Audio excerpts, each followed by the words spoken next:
Children live in a busy world with many distractions.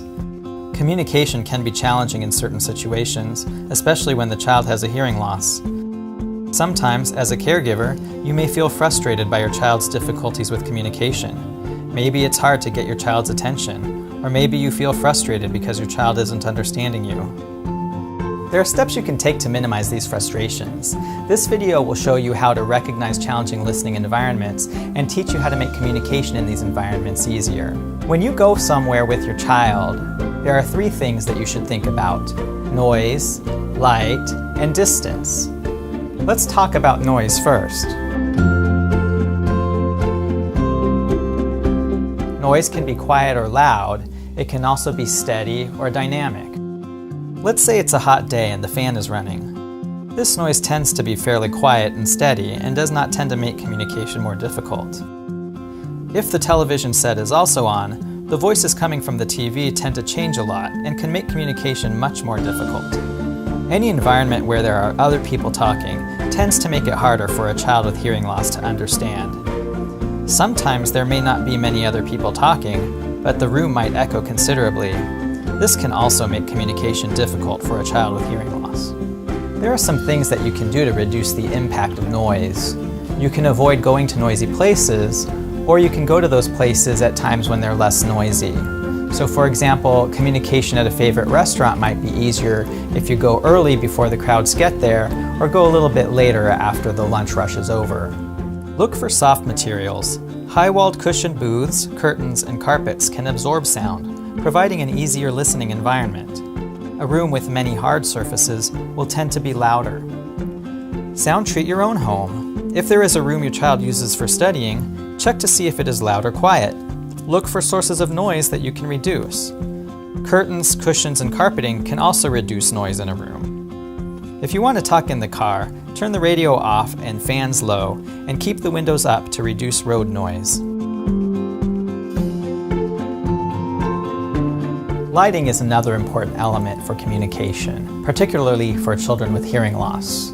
Even young children will look at somebody's face to help them understand what's being said. If a child cannot see your face, that will make communication more difficult. When you go out with your child, make sure that they can see your face.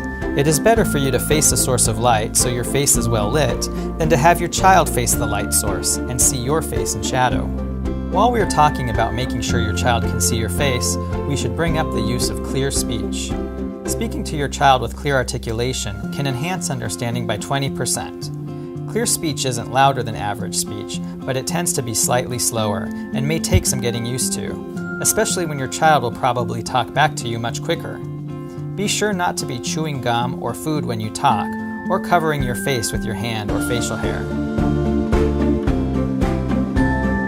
At home, check the lighting at the dining table or other locations where you spend a lot of time communicating with your child. Is there a location in that space where your child will have the least obstructed, best lit access to his or her communication partners?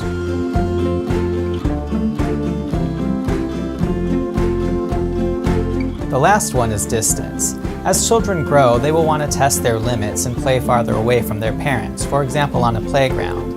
Although fostering this independence is healthy for children, it can make communication more difficult, especially for children with hearing loss.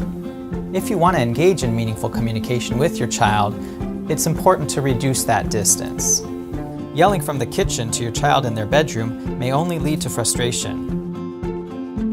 If you are outside where you might need to call out to your child, wear something easily identifiable to make it easier for your child to find you, such as a bright cap or jacket.